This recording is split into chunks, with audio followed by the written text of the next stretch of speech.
Assalamualaikum warahmatullahi wabarakatuh. Saya di sini akan menjelaskan jurnal tentang penerapan bahasa Indonesia dalam bidang kesehatan dalam ruang lingkup masyarakat Kadudampit. Baik, bahasa Indonesia adalah bahasa yang mempengaruhi faktor-faktor komunikasi. Dalam berkomunikasi, baik lisan maupun tulisan, kita menggunakan bahasa yang kita miliki, meskipun setiap orang memiliki kualitas yang berbeda-beda. Bahasa Indonesia juga erat kaitannya dengan penyampaian ide atau gagasan yang ada dalam pikiran atau perasaan manusia. Berbicara mengenai bahasa, satu hal yang tidak terlepas yaitu ragam bahasa yang ada. Yang perlu diperhatikan yaitu media yang digunakan, latar penutur, dan pokok persoalan.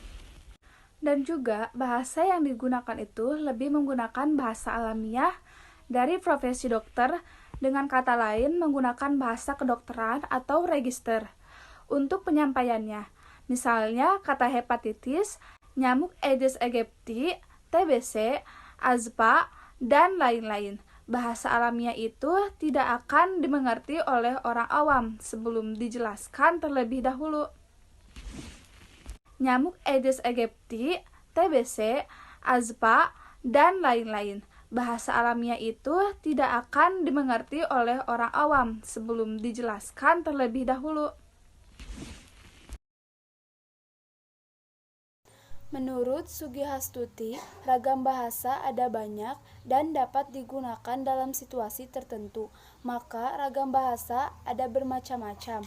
Yang pertama, dari segi pembicaraan atau penulisannya, ragam bahasa dapat diperinci berdasarkan daerah, pendidikan, dan juga sikap. Yang kedua, dari segi pemakaiannya, ragam bahasa dibedakan berdasarkan pokok persoalan, saran, dan juga gangguan campuran. Metode penelitian.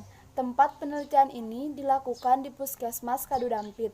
Objek penelitian ini adalah sumber data primer, yaitu ragam bahasa yang digunakan untuk penyampaian pesan kesehatan di Puskesmas Kadudampit.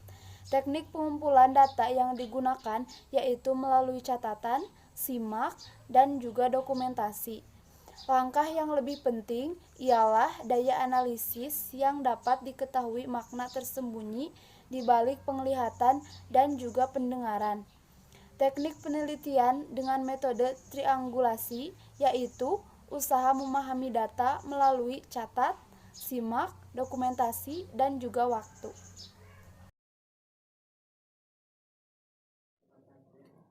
Assalamualaikum warahmatullahi wabarakatuh. Perkenalkan, nama saya Silvi Meilani dengan NIM 191111047. Di sini saya akan menjelaskan slide bagian yang ke-6. Ya, jadi di slide ke-6 ini adalah hasil dari metode penelitian yang telah kami buat pada jurnal tersebut. Nah, adapun hasilnya ialah analisis datanya memfokuskan pada bentuk bahasa daerah. Nah, bahasa daerah ini termasuk ke dalam jenis ragam bahasa. Ragam bahasa ialah variasi bahasa yang digunakan sehari-hari. Ragam bahasa juga banyak didefinisikan sebagai keanekaragaman bahasa yang digunakan oleh masyarakat sekitar. Nah, biasanya ragam bahasa ini dapat diperinci berdasarkan daerah atau logat, pendidikan, dan sikap. Assalamualaikum warahmatullahi wabarakatuh. Perkenalkan, nama saya Ira Sriunita dengan akhir NIM 013. Di sini saya akan membahas slide ke-7 mengenai hasil penelitian di Puskesmas Kadudampit, dan judul kami yaitu penerapan bahasa Indonesia dalam bidang kesehatan di ruang lingkup masyarakat Kadudampit.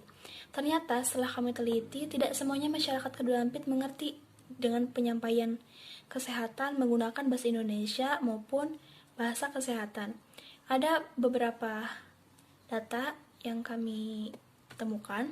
Yang pertama, ada ragam bahasa daerah dengan bahasa kedokteran yang seringkali membuat masyarakat bertanya-tanya kepada tenaga medis yang ada di sana, apa sih maksudnya penyakit ini gitu.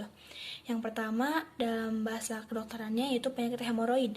Akan tetapi yang masyarakat sekitar tahu yaitu penyakit BAB berdarah. Yang kedua, penyakit diabetes yang seringkali disebut dengan penyakit gula. Yang ketiga, ada penyakit hipertensi yang mereka tahu yaitu darah tinggi. Jika dikaitkan dengan bahasa Indonesia, bahasa kedokteran ini termasuk ke dalam bahasa fungsional, karena pembahasan tentang bidang tertentu, yaitu bidang kesehatan. Yang kedua, ada penggunaan kata EYD, yaitu ejaan yang disempurnakan, yang seringkali membuat masyarakat awam bingung dengan kata tersebut. Seringkali di puskesmas ada poster mengedukasi, seperti HIV/AIDS, atau yang kami temukan ada ALS, amyoterapi lateral sklerosis, yaitu kekuatan otot seperti sulit berbicara, sulit menelan, bahkan sulit bernapas. Itu sangat mengedukasi sekali, akan tetapi masyarakat sekitar tidak mengetahui apa itu maksudnya. Dan masyarakat sekitar belum menerima akan penyampaian kesehatan menggunakan bahasa Indonesia maupun bahasa kedokteran. Jadi kesimpulannya yaitu adanya ragam bahasa daerah, adanya bahasa yang tidak formal. Pokok persoalan dalam ragam bahasa ini berkaitan erat dengan bidang kesehatan.